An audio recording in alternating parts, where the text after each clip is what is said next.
Hello everyone, it is Joe here from OmniPoke, the channel that brings you guys everything Pokemon.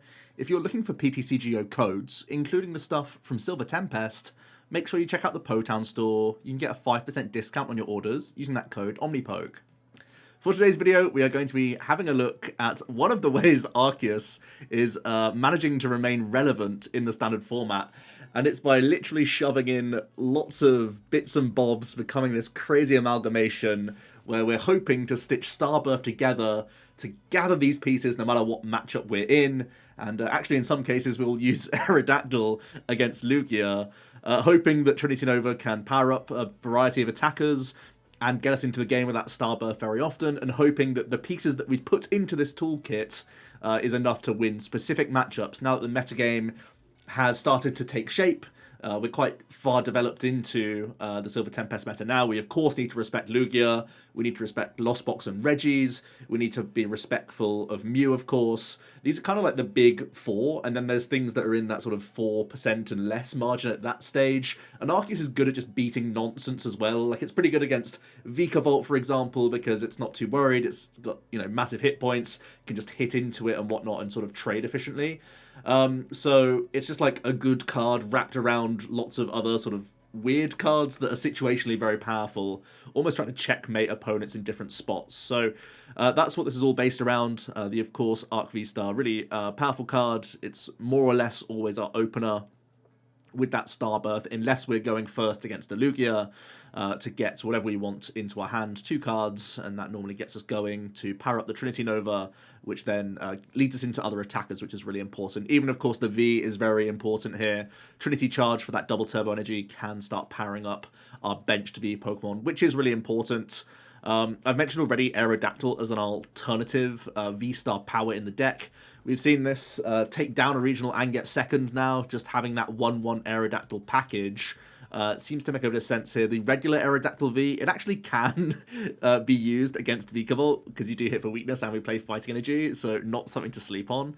And we have the V-Star, which has this Ancient Star attack, which then says, until this Pokemon leaves play, it gains the ability that has the effect your opponent's Pokemon V in play, except any Aerodactyl V-Star, have no abilities. So it's a bit of an awkward one. You give up a lot of tempo to do this, but this is exactly used in the case of Lugia V-Star, of course, where you're denying the Summoning Star. If you've gone first and powered this up, then they can't get their Archeops into play, and you're hoping then it becomes a much easier matchup. So you spend a turn building this up, and then you essentially find a way to retreat or move out of this Aerodactyl and just carry on with your day, knowing that the Lugia player can't really power up any of their big attackers throughout the game.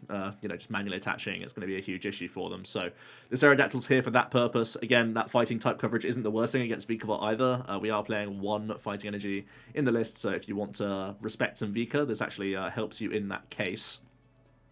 We also have a 2-2 line of Flying Pikachu VMAX. The regular V and the VMAX both have a free retreat cost, which is really, really helpful. And Flying Pikachu, I just think, is a good card. We've seen it before at the World Championships. We've seen it at the NEIC. That text on Max Balloon preventing all damage from basic Pokemon is very handy here, especially when you can combine it with the Espeon VMAX here. So let's talk about them together. That Solar Revelation, preventing all effects of attacks done from your opponent's Pokemon to all of your Pokemon that have any energy attached, is very handy here. It means that Flying Pikachu isn't phased by the likes of Regice, even if they are, of course, Regis are playing Paths. We are playing Switches and can just freely retreat between our 2-2 Pikachu line, which is massive, so we're not worried about that. The Espeon protects us from Sableye Sprinkles, which would otherwise get around this.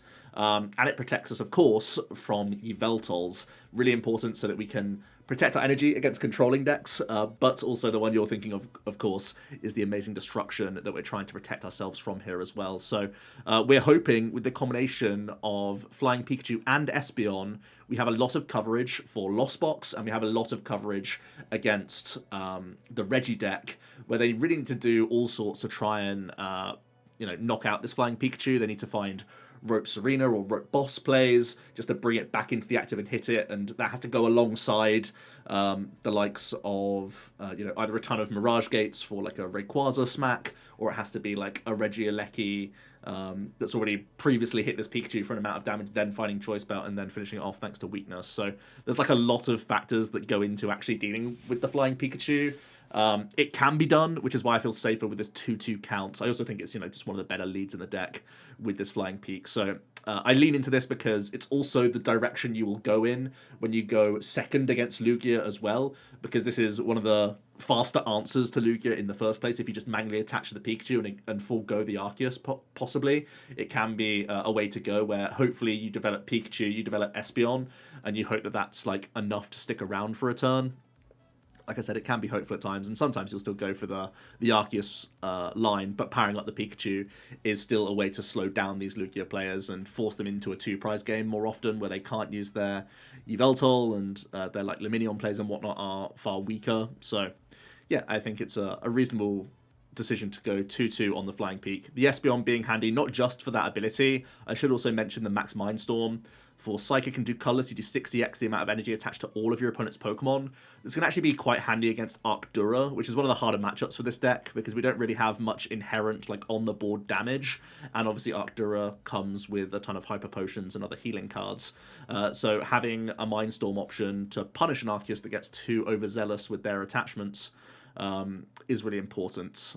So yeah, that's why you'll see some Psych Energies in here, because Mindstorming and Arcdura can be really, really handy to keep us in that game. Outside of that, we have some key one-ofs. The Drapion, of course, is in here for Mew, but also we can manually power this up with that Trinity Nova if we are up against some controlling players, so a really nice one-off here. We have the Empoleon. This gives us a means of attacking through Miltank, but it also gives us a way of, again, slowing down a Regi player, denying them from their abilities until they find, Gust out the way, which can not be all that easy for them in the opening stages. Of course, they can clunk up in all sorts of different ways and rely on draw supporters in the opening stages, so that can be really nice.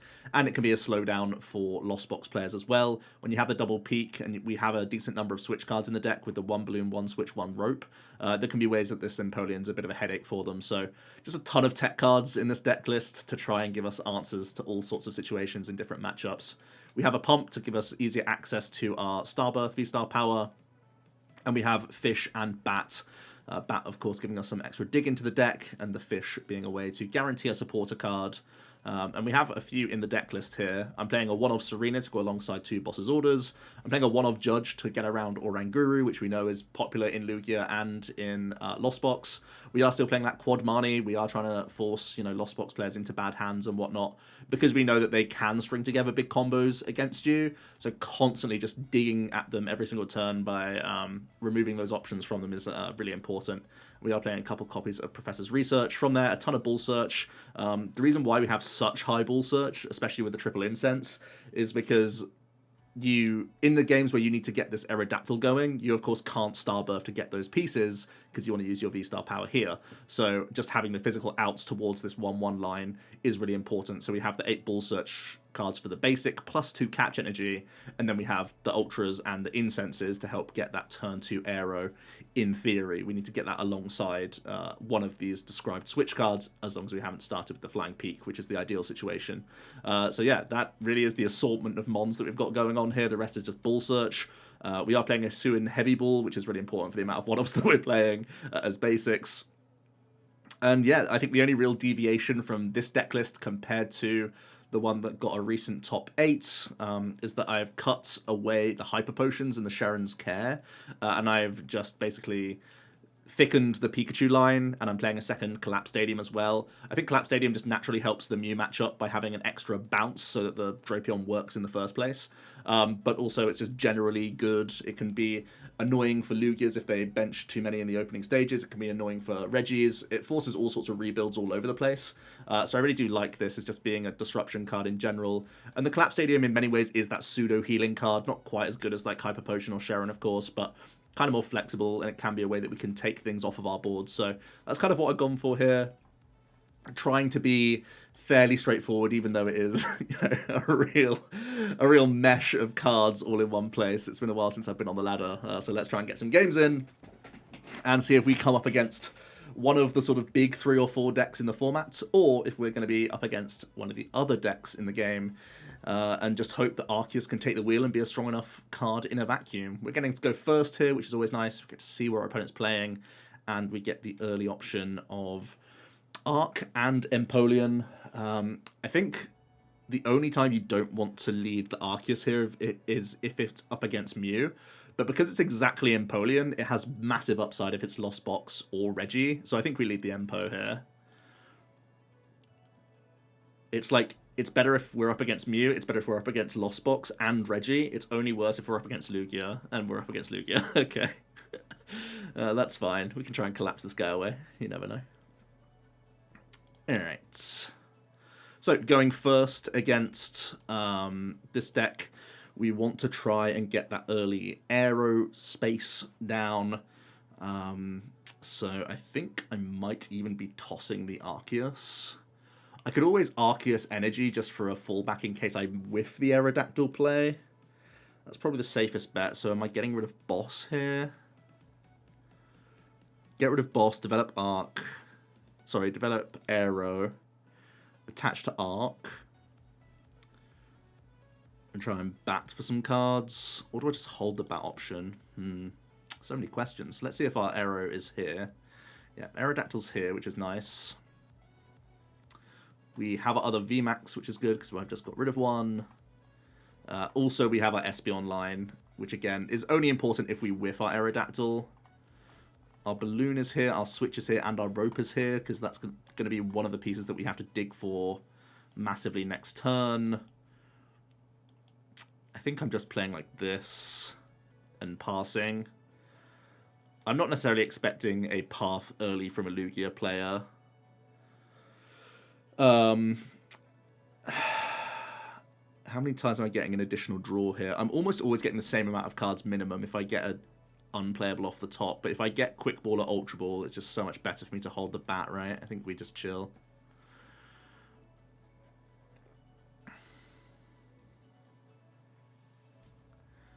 And I'm pretty sure if I just draw a card that doesn't change anything, I'm just going to attach Fighting to Aero, Crobat Dig, and hope to find our Switch out plus Evolution out. The opponent's going to go with the Lugia into the Powerful, onto the bench. They are going to collapse themselves into a Research here as well.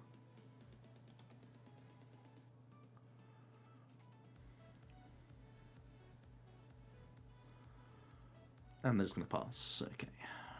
Oh, the Incense is great. It means we get to +1 from Crobat. And, of course, it means now we are just hunting one of our 3 switch outs. One of the only changes I did make from this list was go down from 4 to 3 switch outs in getting up to that 2-2 Pikachu line. So it may punish us, but no, we hit Rope. So we have early access to Ancient Star, which is crazy. I can also weave it in with the Judge here, which is pretty disgusting. So let's give that a whirl. I think our last board space will be the Fish down here, but I have an easy play for next turn, so let's just rip the Ancient Star. And now this is the only Pokemon with an ability. Well, my opponent's abilities don't matter now for their Pokemon V, at least. So the opponent's just going to read the wind after that disgusting combo. Alright, and we can Fish. Is it Fish Research, or is it Fish for anything else here? I think it is Fish Research. Can fairly happily get rid of these 2 Lightning Energies. It's a shame, because, you know, Pikachu's one of our better attackers. But I really want to just get into a DT and do a Lost Dive here, probably. Put pressure on the Lugia. I could always Marnie. I mean, they did read the wind. It's not the worst. Keeping Lightning Energies around does have some value. I think I'm just going to Marnie. It's a little bit softer. It's a little bit less likely that we hit the DTE. And we don't in this case, but we do hit Air Balloon, which isn't too bad. I think I'm just going to attach to Arc and play...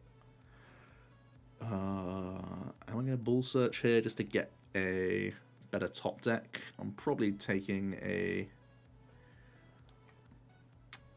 Flying P here out of the deck.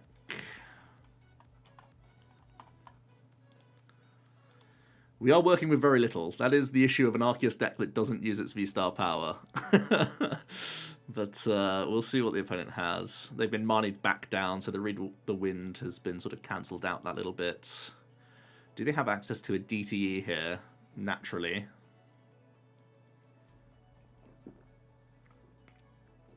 Nope. They're going to attach a powerful.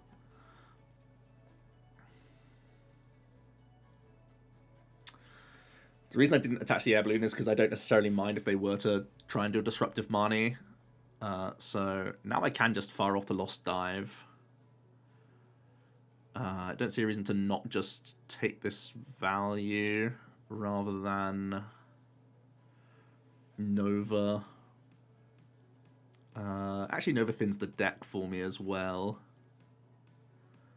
So yeah, let's do this.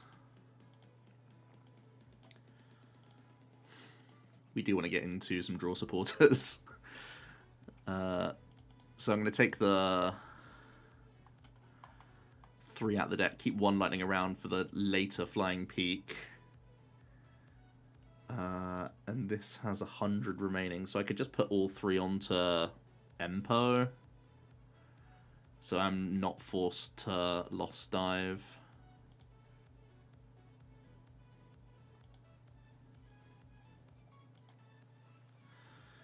And it low-key helps by blocking a Gurudra, I guess.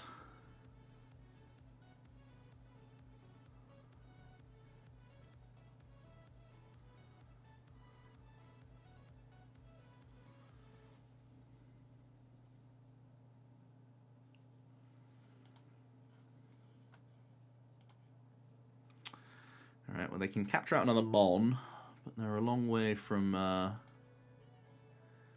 Oh, thank goodness, they have the Bird Keeper rather than the boss's orders. Here, we're going to see a Lost Vacuum, which doesn't necessarily hurt me too much here. Getting rid of the Air Balloon's a small headache, but... Could also be the Collapse Stadium there end that's going to go here.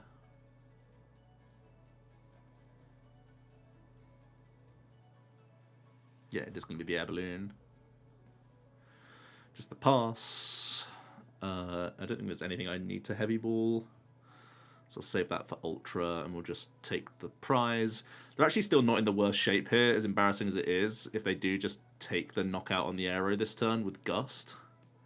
The only thing they have to do is put down another V this turn, alongside a Gust. The Research is a really nice prize here to get us back up and rolling. Because even though I took this Flying P, there's already another one in the deck.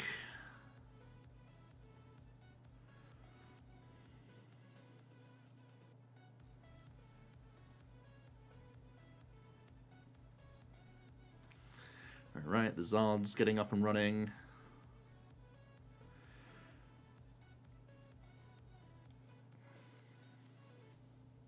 I mean, the opponent always wants to take out the Aerodactyl, but if I'm not attaching the double turbo here, it has to be here, right?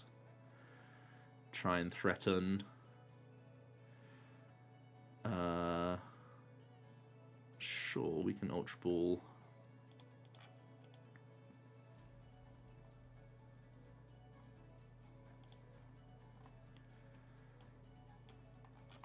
I'll just get rid of this guy.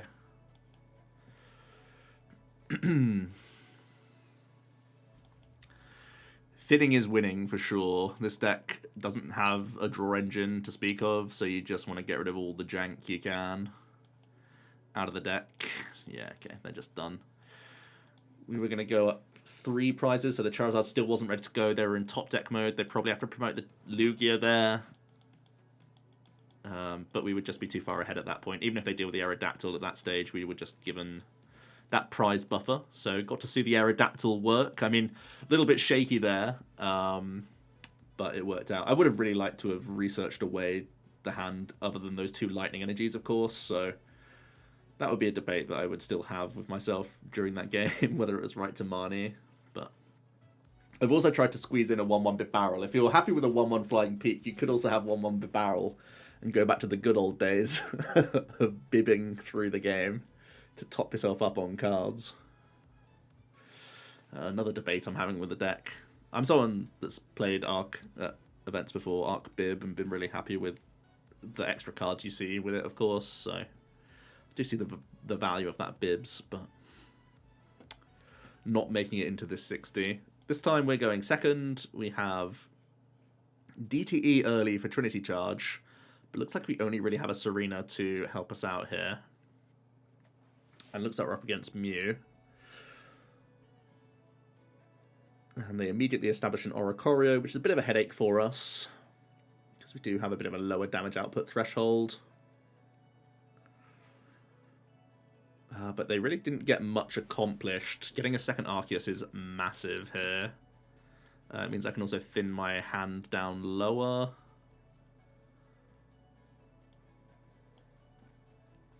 And I think all 3 just go here, right?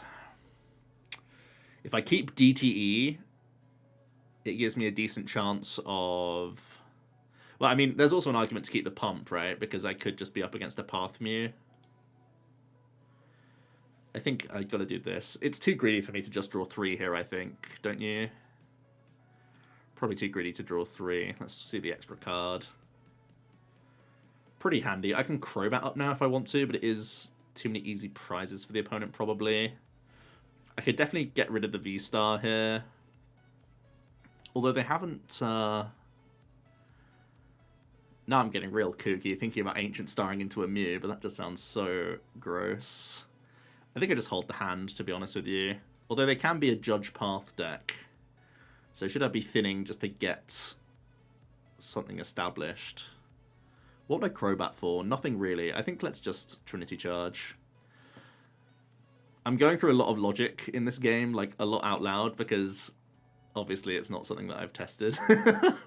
It's just something that's done well at a recent tournament, and I'm kind of rusty, so...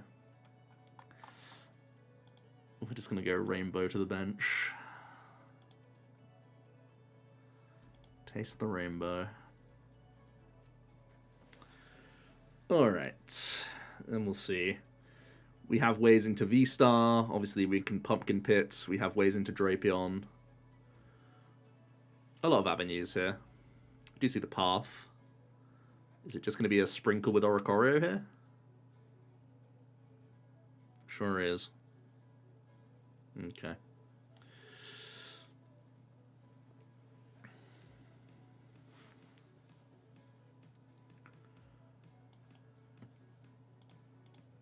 Alright, well, we can Ultra Ball. We can grab V-Star.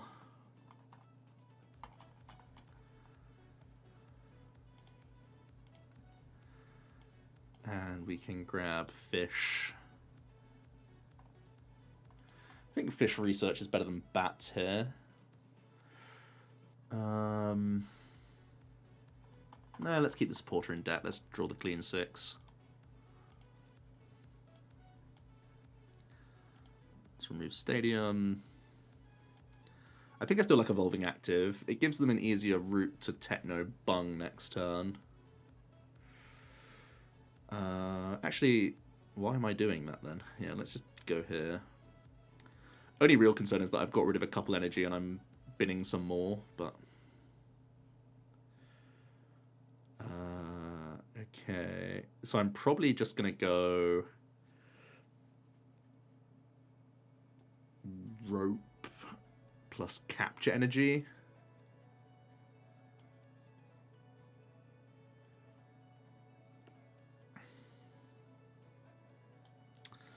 Let's Ultra Ball. I'm going to get rid of Fish and Ball. I am going to grab V-Star. Then I'm going to V-Star for, yeah, definitely Rope. Oh, Rope plus Hisuian, because I've prized Drape, right?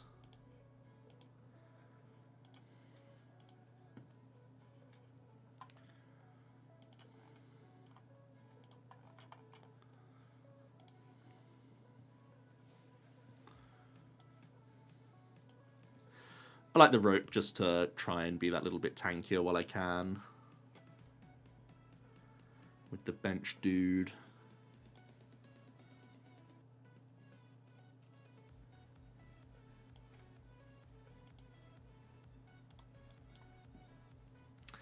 I may as well play this. It does reveal Drapion, but it means if I am getting Marnied or whatever, at least I have Ball Search to find it.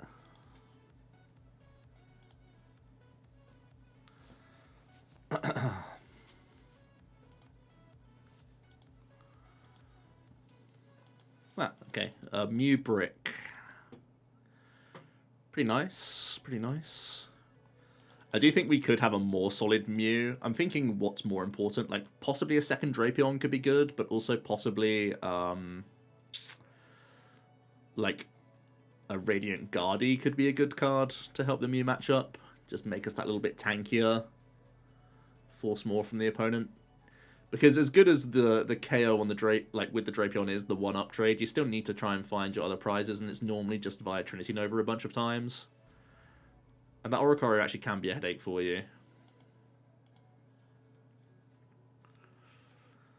Looks like we're going first. Again, I'm happy with Arc start against anything that isn't Mew. Plus I have Quick Ball anyway here, so... Looks good. Oh, is this going to be a mirror? Uh-oh. It's looking like a mirror to me. Let's toss our Drapion.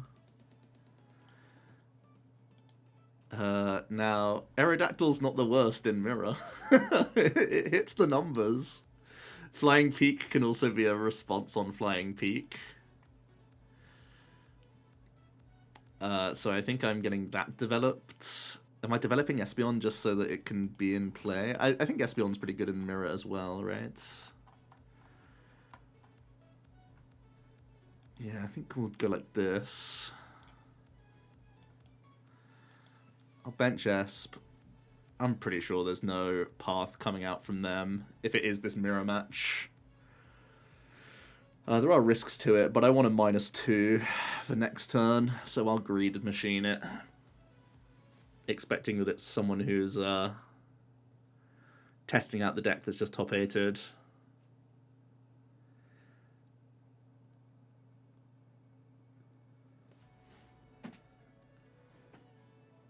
This is a player who I rated top 10 in Europe based on Modern Era CP just yesterday. And it's looking more and more of a safe bet that it is... Oh no, it's the Lost Zone version. That's hilarious. Okay, so there's also a Lost Zone deck that plays Mirage Gates for Flying Peak and Aerodactyl. So we'll see how that goes. That's their first Confe into the VIP. So I'm really glad I kicked off with Esp Flying Peak, but I am worried about their Flying Peak, right? And there's the Aerodactyl. Aerodactyl, of course, can be a check to the Arceus as well. So it's going to be important for me to try and fire for Judge next turn, especially if they don't develop... Oh, that's... Okay, so they also need to weave in a Rod now before they use their Flying Peak. Good to know for me. Here comes the capture to the Aero. So yeah, they're trying to Mirage Gate towards these two attackers, which is a pretty funny concept. I believe this got top 64 recently. Fortunately, because they're playing Greninja, they're also not going to be playing Paths, right? See the early boss onto the Espeon, just to try and slow us down. Now, they didn't have access to...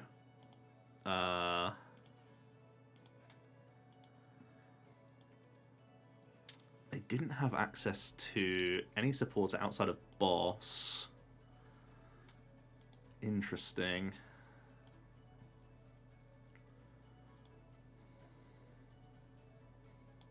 I definitely should have searched my deck to see if this is my only lightning energy or not. I'm going to draw the cards before the V-Star Power. So I have the Research, I have the Flying Peak.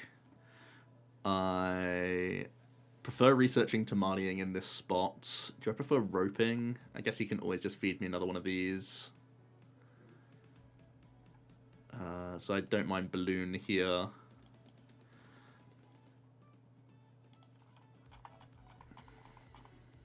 Okay, we have our other Lightning Energy, which is cool. This can definitely go.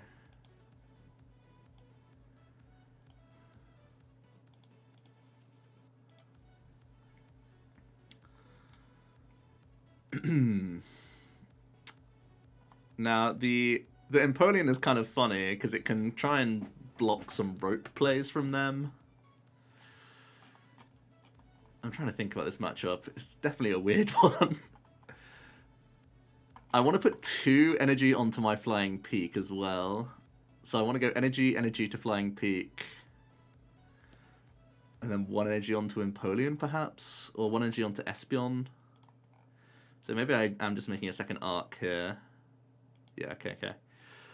Let's make an arc. Like this. And research.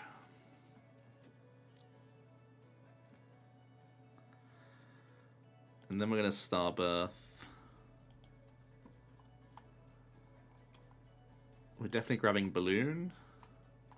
And I think I'm just grabbing Judge for the following turn, honestly. Oh no, I need Gust for the following turn, but I do have Fish. I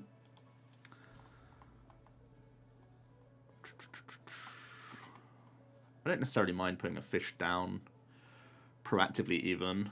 This is such a weird deck to come up against. I think I play like this and keep the Fish open.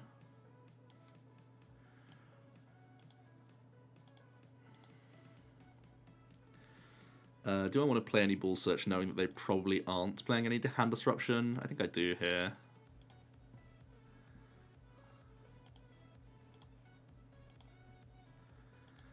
Alright, so we're going to go 2 basic energy onto the Flying Peak.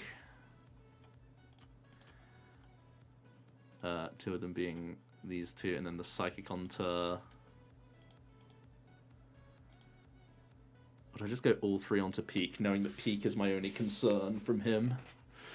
I'm pretty sure I can Peak through the Dactyl slowly, but I don't want to get rid of my only Psychic either. This is so weird. So we're definitely going... I think I just go Water, Lightning to the Peak, and the Psychic to the Esp. Ugh, haven't flexed these muscles in a while. The Psychic's actually a really good prize card as well. It means that I need to get to 7 without using Chorus this turn to Gust my Peak for this to be a problem for me.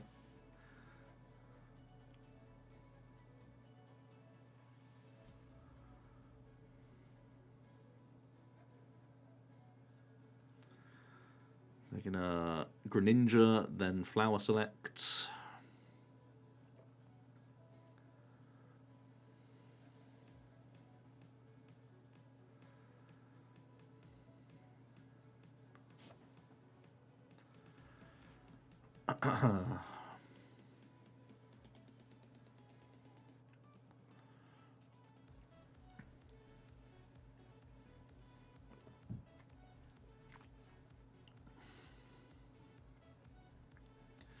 We do see another Comfey into the Raihan. Alright, so they're rumbling with the Aero here,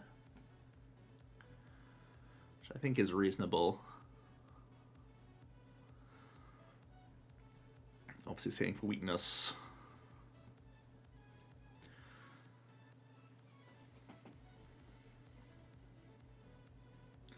I'd probably go in the Espeon then.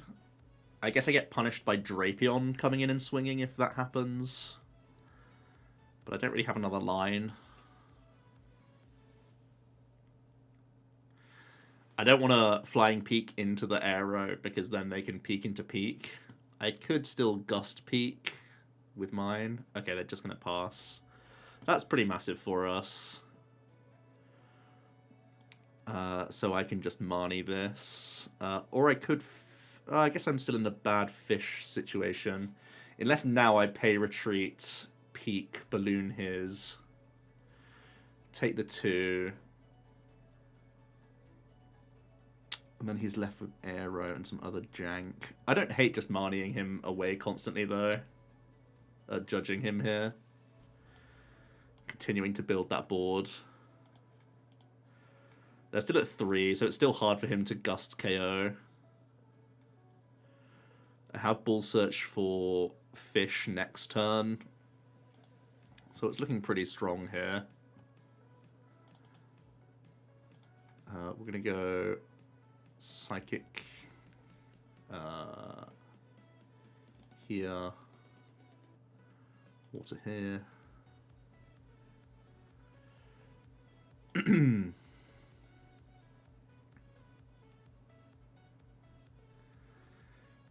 we've limited them to 1 Comfey. We do see the Chorus, so they can get to 5, 6 this turn. The gates might be opening momentarily. Do see the Heavy Ball.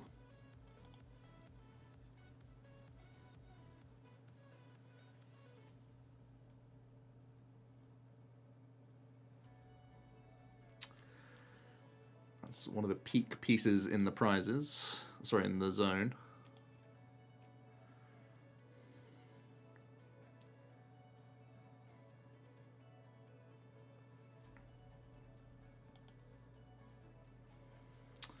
See some Comfey dancing. This does get them to the 7, right? 2, 4, 5, 6, 7 with this.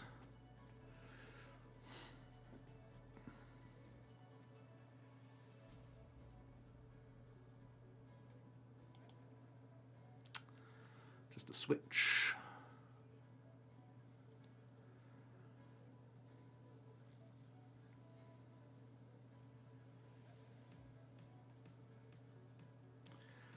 Tossing a gate probably spells good news for them.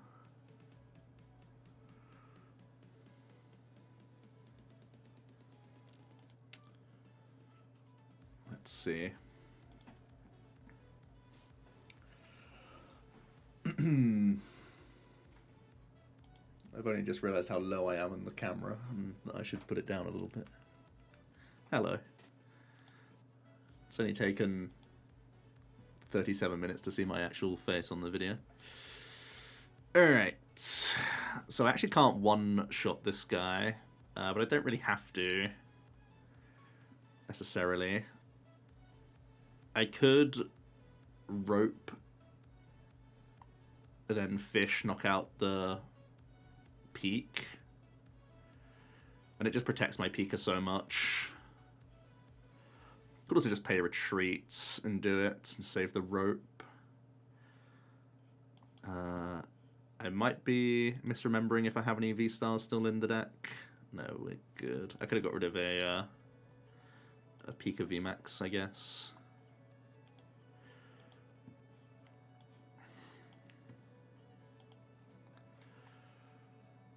I'll take the Serena so I can just use it on the peak.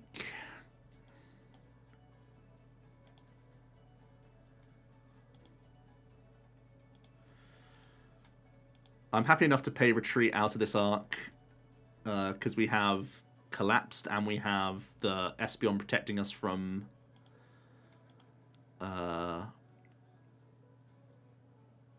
Sableye Sprinkle, which is kind of nice.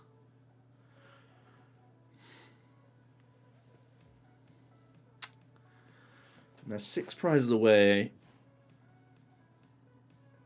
And we're pretty much always 2 attacks away from this spot. We're going to have to do some magic here, for sure.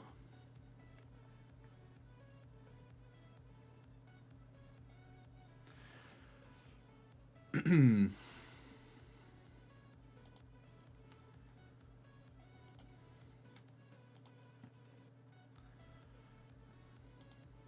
going to toss an Escape Rope.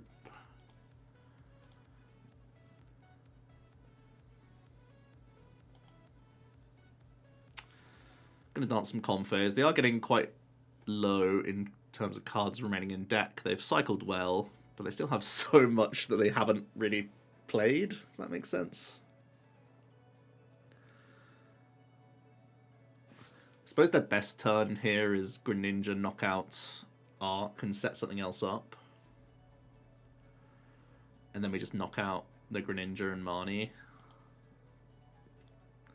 Big cycle.